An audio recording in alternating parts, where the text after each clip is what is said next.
House Majority Whip Kevin McCarthy faced off with left-wing immigration activists earlier this week.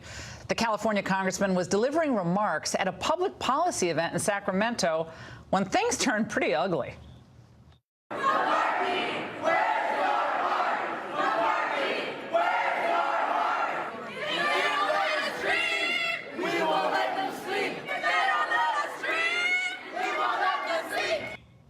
Congressman McCarthy joins us now with his reaction. Would they use it? Was it amor? Was it love? I couldn't hear all the shouts, but it looked like it was pretty raucous. What went down there? Well, we were given a speech, and I was given the contrast between what we've been able to accomplish with President Trump across this nation with the tax cuts and others compared to what's happening in California, from raising taxes. They want sanctuary states. They want to abolish ICE. And that was one of the two protests that's happened with me. And what they were chanting was, if you don't let me dream, we won't let you sleep. It sounds a little like what Maxine Waters was telling them to do. Well, Congressman McCarthy, I think this is where the left always goes off the rails. They go too far to the extreme. As people who are in the country, whether they're under DACA or they're here illegally, people don't like to think they're come in here to tell us what to do. I mean, they may get amnesty, they may not get ultimate amnesty, who knows, but it's a privilege to be an American citizen. It's a privilege to be a permanent resident.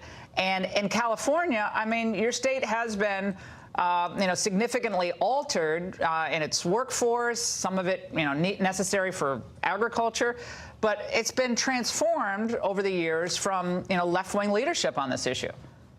They've gone beyond. They tried to make the state a sanctuary state, which I sat there and said I did not support.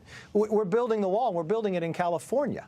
What we've been able to move within the federal government. But what else they were protesting, one lady held a sign, repeal Trump's tax cuts. And this is what we have. Yes, she held the sign up.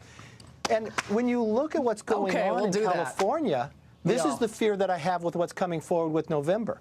They want to impeach this president. They want to abolish ICE. And remember in California what the state Senate did.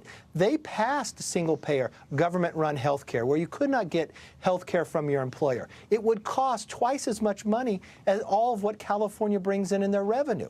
This is what they call Medicare for All, government-run health care that will actually end Medicare as we know it. No, this is more free. Than 100 Democrats in Congress. Yeah, well, it's all free. They think everything's free. The money grows on trees, as my mother used to say. Everything's free, and that's what the new generation, that's why it's incumbent upon Republicans, and I've told the White House this, I think the president needs to have a real presence in California. I think it's good that you're up there speaking. The protesters are going to come. I wouldn't worry about that. You get a lot of respect, Congressman, because you put yourself out there day in and day out in your district, and other congressmen and women should not be shrinking from doing town hall events. No way. Go out and preach the gospel of economic growth, and I think it's good for all people. By the way, speaking of immigration, Congressman, I got to ask you about this wild story from your home state. I think it was officials just arrested this guy, Omar Amin, who's a suspected ISIS member.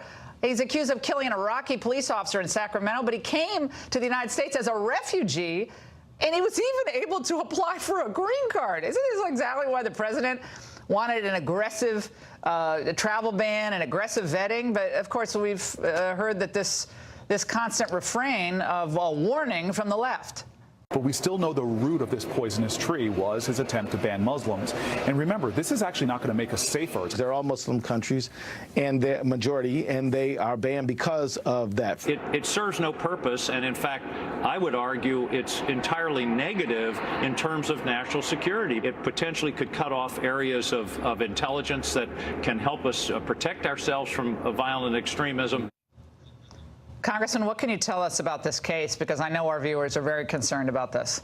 They should be very concerned. But contrast this. Here I am yesterday giving a speech supporting the president and our ability to protect this border. They're protesting me there. And the federal government is arresting Omar Amin, who came to this country, was a member of ISIS and al-Qaeda. He got approval to come to America, but he didn't come directly here. He first then went to Iraq, killed the police officer, and 3 months later comes to America. And why does he come to California? Because they sent and advertise that they want to be a sanctuary state. He's sitting in Sacramento. The feds are able to arrest him. The FBI has been looking at him since, I think, 2016. This is why the president is correct. he was sitting there. You should vet these people. He said, no, he was just a refugee. That's why he was in Turkey. Well, he's a part Congressman, of ISIS. Yeah, Congressman, but he came in under Obama. Exactly. And has anyone followed up with the former President Obama and said, does this give you pause about the type of refugee program we had in place? I mean, this is one example. All it takes is one person, Congressman, who has a connection or a part of a network that's overseas, one person to carry out horrific carnage in this country. That's all it takes. And how much information did he pass back while he was sitting in America? And the most damaging part here is he got approved to come to America, but before he even came to America, he went and killed the officer in Iraq, and then came into America. It's a scandal. Under the Obama administration. And of course, nobody in the regular media, it's like a blip, and then it's back to Omarosa. Congressman, thanks for the update on all of this. We really appreciate it. And stay out there speaking about the economy. Absolutely.